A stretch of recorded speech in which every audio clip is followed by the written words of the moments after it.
হিমেলের কি খবর? ও কেন আমার পিছু নিচ্ছে না এখন? কেন তুই জানিস না?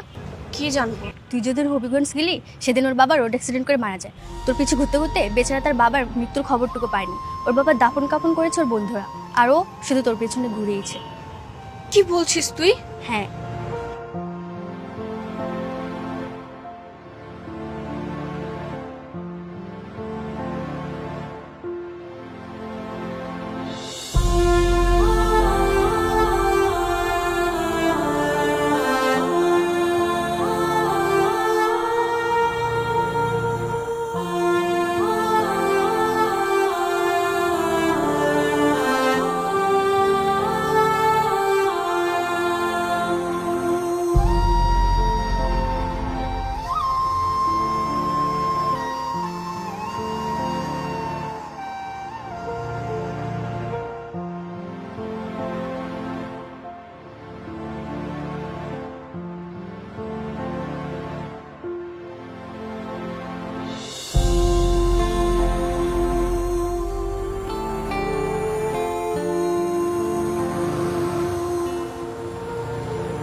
কি ব্যাপার, তুমি দাঁড়িয়ে আছো? এখনো যাওনি কেন? তোমার সাথে আমার কিছু কথা আছে। আমি বললাম তো তোমার সাথে আমার কোনো কথা নেই, আর এইভাবে আমার জন্য অপেক্ষা করবে না। ব্যাপারটা খুব খারাপ দেখা যায়। ও, এখন খারাপ দেখা যায় তাই না? যখন তুমি 3 বছর আমার জন্য ওয়েট করেছিলে তখন খারাপ দেখায়নি? তখনও খারাপ দেখা যেত। আচ্ছা বাদ দাও, তুমি যাও তো, আমি আসি। বললাম তো তোমার সাথে আমার কিছু কথা আছে, একটু শুনে যাও। আমি বললাম তো তোমার সাথে আমার কোনো কথা নেই। ঠিক আছে, তুমি যদি আমার কথা না শোনো না, আমি এখানে ওয়েট করবো তোমার জন্য। ভারী ঝামেলা তো। আচ্ছা, আমি তোমার সাথে কালকে ডিটেলসে কথা বলবো, এখন বাড়িতে যাই। সত্যি? হ্যাঁ সত্যি। ঠিক আছে।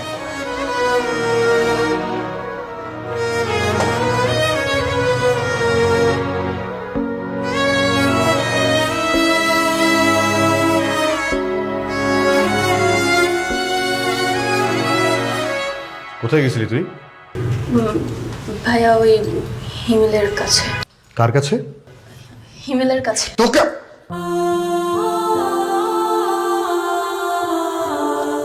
সরি বৃষ্টি, তুই এখন বড় হয়েছিস, নিজের সিদ্ধান্ত নিজে নিতে পারিস, কিন্তু যখন ছোট ছিলি নিজের সিদ্ধান্ত নিজে নিতে পারতি না। আমি তোর ভাই কোলে পিঠে করে তোকে বড় করছি। এমন কিছু করিস না বোন, যাতে তোর নিজের সর্বনাশটা নিজে ডেকে আনিস। ভাইয়া, তুমি চিন্তা করো না, আসলে এমন কিছুই না তুমি যেমন ভাবছো। ওকে ঠিক আছে, সেটা না হলেই ভালো। আমি জরুরি কাজে 2 দিনের জন্য ঢাকার বাইরে যাচ্ছি, সাবধানে থাকিস। ঠিক আছে ভাইয়া, তুমিও সাবধানে যেও। হুম।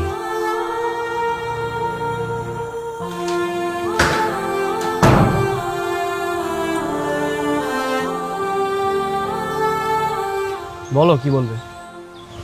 অনেক কথাই তো বলতে চাই। বলো। সরি। দেখো, আমি বুঝতে পারছি যে তোমার ভালোবাসা বুঝতে আমি অনেক দেরি করে ফেলেছি, কিন্তু বিশ্বাস করে এখানে আমার কোনো দোষ নেই, কারণ পড়াশোনা ছাড়া অন্য কোনো চিন্তা আমার মাথায় আসেনি।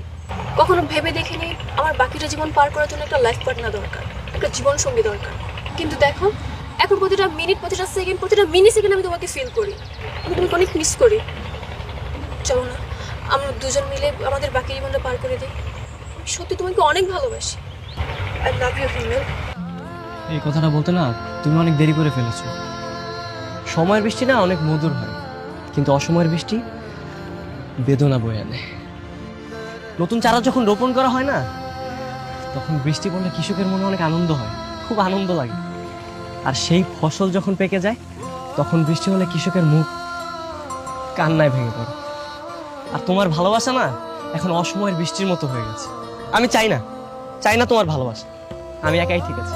তুমি যদি আমাকে ভালোই না বাসো, তাহলে 3টা বছর আমার পিছনে কেন ঘুরেছো? আর 3টা বছর আমার পিছনে ঘুরে কেন তোমার প্রতি আমার ফিলিংস তৈরি করে দিয়েছো? ভুল করেছি।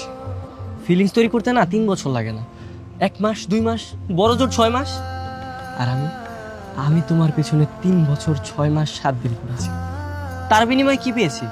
কিছুই পাইনি, বরং তোমার জন্য তোমার ভাইয়ের কাছে মার খেয়েছি। তোমাকে ভালোবেসে এতটাই অন্ধ হয়ে গেছিলাম যে আমি আমার বাবার কথাটা ভুলে গেছি।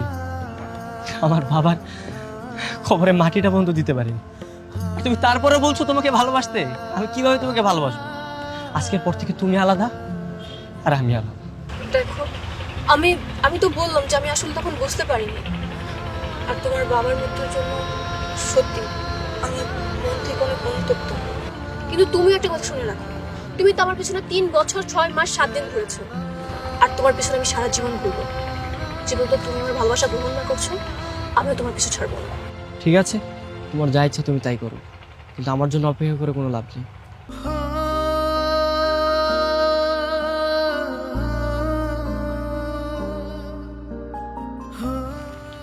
এই চল।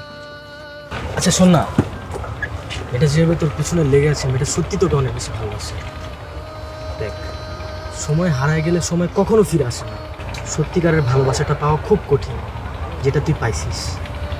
এটা সত্যি তোকে অনেক বেশি ভালোবাসে, তুই আরেকবার ভেবে দেখ।